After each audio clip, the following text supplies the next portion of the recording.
Get this cup out of here.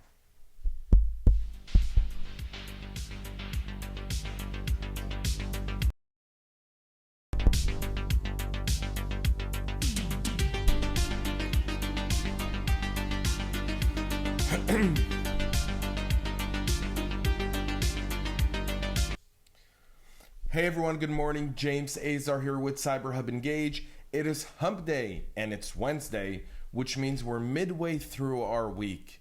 Just counting down the days until we all board our corona-infested flights to San Francisco for RSA. But until then, let's get into our daily cyber briefing. It is Wednesday, February 19th, 2020, and here are some of our headlines. Patients sue Ransom-Paying Hospital Group. Mobile banking users targeted in an SMS phishing campaign. Chinese hackers have breached online betting and gambling sites. And the Department of Homeland Security says ransomware hit U.S. gas pipeline operator. And now for your daily cyber briefing, brought to you by our friends over at Synopsys with the launch of Code Sight, a better way to find and fix AppSec vulnerabilities. Meet them with us at RSA. As part of our RSA show, we will be joining Synopsys, and times will be posted on our social media sites of when we will be there during the week. So make sure you come by, say hello, check them out, and ask about Code Sight. And now into today's daily cyber briefing. A lawsuit seeking class action status has been filed against a New Jersey healthcare organization in the wake of a ransomware attack late last December, in which the entity paid attackers a ransom to unlock its systems. The lawsuit filed against Edison, New Jersey-based Hackensack Meridian Health, which has 17 hospitals and other care locations in the states, seek damages for the patients affected. The ransomware attack on December 2nd brought down the organization's computer network for 2 days, leaving hospitals in the HMH network to reschedule non-emergency surgeries and doctors and nurses scrambling to deliver care without access to electronic records, the lawsuit states. Because of the ransomware attack, patients had their medical care and treatment disrupted, the complaint alleges. As a consequence of the ransomware locking down the medical records, plaintiff and class members had to, among other things, forego medical care and treatment or had to seek alternative care and treatment, the lawsuit continues to allege. What more, the lawsuit says, is aside from having their lives disrupted, plaintiffs and class members' identities are now at risk because of HMH's negligent conduct, since the private information that HMH collected and maintained is now in the hands of data thieves, exposing them to a heightened and imminent risk of fraud and identity theft. In a statement, HMH states that after the ransomware attack, the network took immediate action to protect its patients and to remediate the issue. In a statement, HMH says, "We notified the appropriate authorities, including the FBI and other law enforcement and regulatory authorities. Due to the extraordinary efforts of our physicians, nurses, and clinical team, patient safety was assured during the attack. We also engaged external cybersecurity and forensics experts who found no evidence that any patient's information was subject to unauthorized use or disclosure." In a statement from the ransomware in December to ISMG, HMH said, "Due to the frequency with which healthcare organizations are targeted by cyber criminals, we have comprehensive coverage in place to help cover costs associated with a cyber attack, including payment remediation and recovery efforts. We believe it's our obligation to protect our community's access to healthcare. However, we cannot disclose the amount of the ransomware payment due to confidentiality agreements." The lawsuit does allege that HMH did not report the incident to HHS Office for Civil Rights as a health data breach as required under HIPAA. It did not notify individuals whose records were impacted by the attack and did not offer any credit or ID monitoring to those whose data was affected. HHS OCR several years ago issued guidance advising organizations that under most circumstances, ransomware attacks are considered reportable breaches under HIPAA. HMH did not immediately respond to an inquiry as to whether it reported the ransomware attack to the U.S. Department of Health and Human Services as a health data breach. As of Tuesday, the HHS HIPAA breach reporting tool website listing data breaches impacting 500 or more individuals did not show any breach reported reports filed by HMH. Independent HIPAA attorney Paul Hales, who's not involved in the case, notes that ransomware attacks may not be reportable under HIPAA breach if HMH determines it resulted in a low probability of compromise to the health information involved. The lawsuit says plaintiffs believe their private information was stolen. It subsequently sold after the ransomware attack, putting them at risk for identity theft and related crimes. Dying to see the lawyer, he can prove that. Technology attorney Stephen Tepler of the law firm Mendelbaum Salzburg PC, who's not involved in the case, notes that plaintiffs alleging that their data was stolen and subsequently sold as a result of the attack potentially could demonstrate that the ransomware has pre-encryption lockout capabilities that would create a realistic likelihood that the threat actors intended for a double-dip extortion. For ransomware attacks using the new hybrid ransomware variant that exfiltrates and encrypts, erring on the side of disclosure is probably the best approach, but again, this really depends upon a thorough cybersecurity investigation coupled with a robust risk analysis. The lawsuit does contend that as a consequence of the ransomware attack on HMH, medical care and treatment was disrupted and compromised.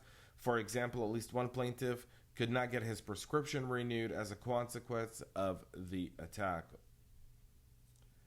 The lawsuit asks the court to require HMH to refrain from engaging in the wrongful conduct pertaining to the misuse or disclosure of the plaintiff and class members' private information, and from refusing to issue prompt, complete, and accurate disclosures to individuals about the incident.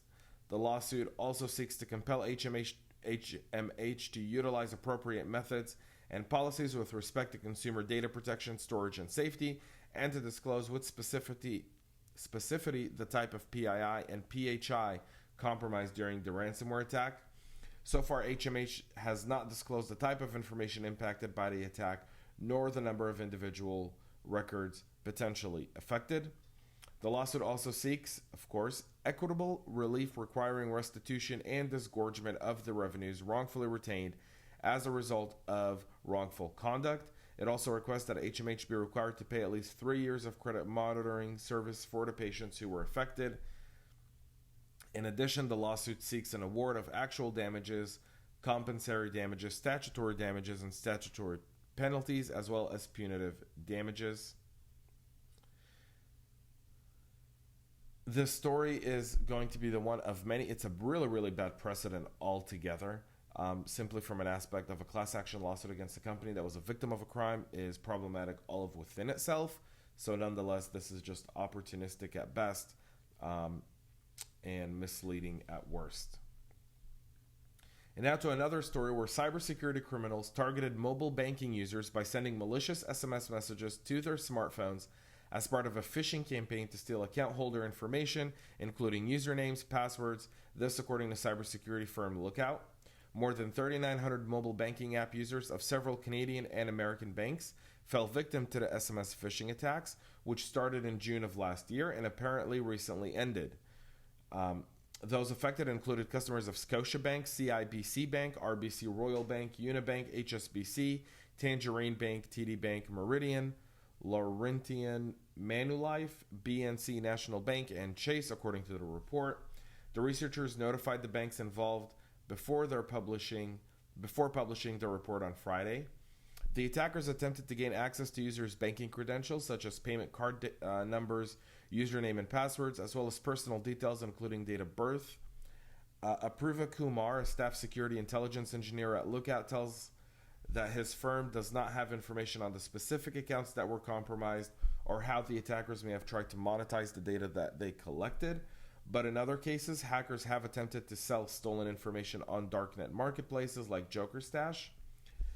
The Lookout researchers note in their report that smartphone users are more susceptible to phishing attacks because the features, functionality, and screen size of these devices make it more difficult to discern if the message is fraudulent or a website link is fake. The phishing campaign that the Lookout researchers describe in the report used malicious SMS messages to lure victims into clicking on links that would take them to fake login pages of banks. These fake sites mirrored real mobile banking sites of these firms, including using the same layout and sizing according to the report. Once a targeted victim reached the fake site, they were asked to input their username, password, and other details, which were then collected by the attackers. The attackers only targeted mobile users and spoofed the websites that were built specifically for smartphones, according to the report. With the increasing use of multi-factor authentications, bank often sent passwords to customers via SMS, which means customers were accustomed to receiving text messages from their banks. The fake websites feigned legitimacy by taking the victims through a series of security questions, asking them to confirm their identity with their card's expiration date or double-checking the account number, according to the report. The pages also had links such as mobile banking security and privacy and activate mobile banking. Lookout said it identified over 3,900 unique IP addresses of victims who clicked on a malicious link over a 7-month period. Some victims clicked on the link but did not provide any information. Some provided only a few details, while others entered all the details requested by the cyber criminals, according to the report. The researchers found more than 200 phishing pages that were part of the campaign. One of the phishing links that the researchers studied had over 800 unique clicks, according to the report. The researchers also discovered an automated SMS tool linked to the campaign that the attackers may have used to create unique messages to the victims once they did that. So keep an eye out and identify the text messages, and always call the number on the back of your card. To our next story, since the summer of 2019, a group of professional Chinese hackers have been targeting and hacking into companies that run online gambling and online betting websites. According to the report published this week by the cybersecurity firm Talent Jump and Trend Micro, hacks have been officially confirmed at gambling companies located in Southeast Asia, while unconfirmed rumors of additional hacks have also come from Europe and the Middle East. Talent Jump and Trend Micro says hackers appear to have stolen company databases and source code, but not money, suggesting the attack were espionage-focused rather than criminal-motivated. The two cybersecurity firms say the attack had been carried out by a group that they called DRB Control. Trend Micro says the group's malware and operational tactics overlap with similar tools and tactics used by Winity and Emissary Panda, two hacking groups who have conducted attacks over the past decades in the interest of the Chinese government. Since the summer of 2019, a group of professional Chinese hackers have been targeting and hacking into companies that run online gambling and online betting websites. According to reports published this week by Talent Jump and Trend Micro, hacks have been officially confirmed at gambling companies located in Southeast Asia.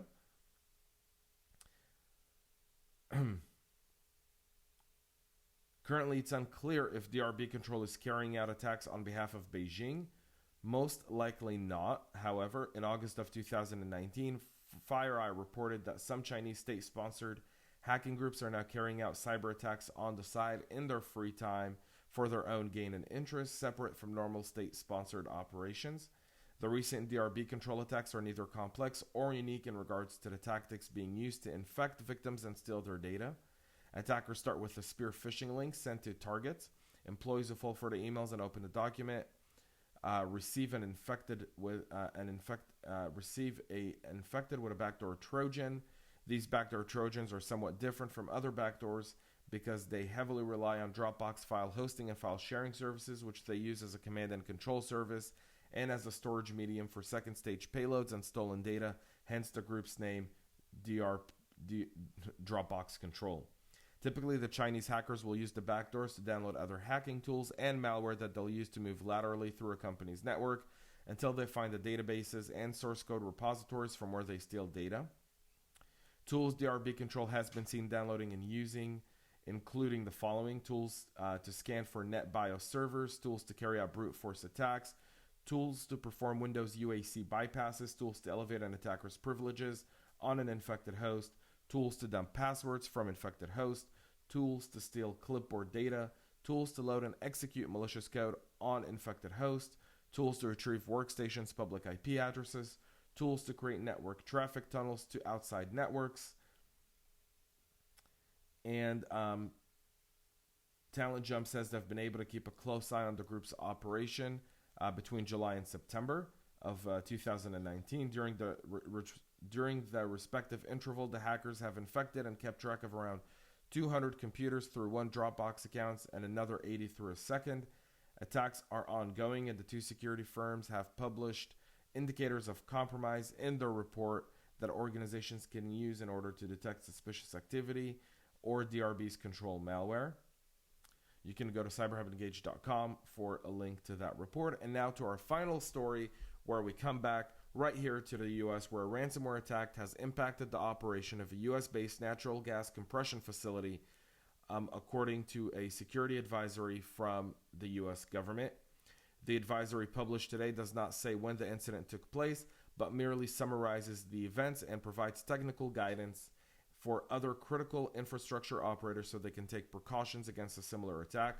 According to the advisory published by DHS CISA, the incident took place after a cyber threat actor used a spear phishing link to obtain initial access to the organization's IT network before pivoting to its operational network. An OT network is different from an IT network. It's a network with workstations for managing critical factory equipment and other factory operations. IT networks are usually dedicated for office and other administrative work. In theory, IT and OT networks should be air-gapped. CISA says that after gaining access to the OT network, the attackers then deployed commodity ransomware that encrypted the company's data on both the IT and OT networks at the same time for maximum damage before requesting a ransom payment. CISA says the ransomware did not impact any programmable logic controllers, which are small sensors and devices that interact directly with factory equipment. However, CISA says that data from other related industrial processes like human-machine interface, data historians, and polling servers could not be aggregated and read by human operators, resulting in a partial loss of insight into the pipeline's facilities operations by its own staff. CISA says the pipeline operator decided to implement a deliberate and controlled shutdown to operations as a precautionary and to avoid any incidents. The pipeline operator took this step even if its emergency plan did not mandate an obligation shutdown in the case of a cyber attack. CISA officials said the shutdown lasted approximately 2 days, after which normal operations resumed. CISA's findings and conclusion from the recent investigations into the event are listed as such. At no time did the threat actor obtain the ability to control or manipulate operations. The victims took offline the HMIs that read and control operations at the facility. A separate and geographically distinct central control office was able to maintain visibility, but was not instrumented for control of operations. The victim's existing emergency response plan focused on threat by physical safety and not cyber incidents. Although the plan called for a full emergency declaration and immediate shutdown, the victim judged the operational impact of the incident as less severe than those anticipated by the plan and decided to implement a limited emergency response measures. Those include a 4-hour transitions from operational to shutdown mode, combined with increased physical security. Although the direct operational impact of the cyber attack was limited to one control facility, geographically distinct compression facilities also had to halt operation because of pipeline transmission dependencies. This resulted in an operational shutdown of the entire pipeline asset lasting approximately 2 days. Although they considered a range of physical emergency scenarios, the victim's emergency response plan did not specifically consider the risk posed by cyber attack. Consequently, emergency response exercises also failed to provide employees with decision-making experience in dealing with cyber attacks. The victim cites gaps in security knowledge and the wide range of possible scenarios as reasons for failing to adequately incorporate cybersecurity into emergency response planning. U.S. officials did not reveal the name of the ransomware strain. However, earlier this month, cybersecurity firm Dragos published a report about a new ransomware strain named ECANS, or Snake, that was specifically built to interact with processes usually found on industrial networks, although the ransomware could not interact with PLCs. There is no evidence to suggest or confirm that the pipeline operator was impacted by ECANS. Chances are that it was not, as ECANS is a very rare strain and not commodity ransomware, as CISA described the ransomware strain seen in this particular incident. Again, really important lessons to take from this story here as we wrap up our daily cyber briefing is, if you don't know cyber, or you have friends or colleagues or people who work in an industry or a place where they don't know cyber, get them incorporated with so much of the content that's out there today that can at least help them in their decision-making capabilities so that they can at least build some sort of cyber resiliency in place. That's it for our daily cyber briefing today. Make sure you subscribe, ring the bell on YouTube, give us 5 stars on your favorite podcast listening platform. We appreciate your support. We look forward to seeing all of you at RSA next week. Until then, enjoy the rest of your week and stay cyber safe.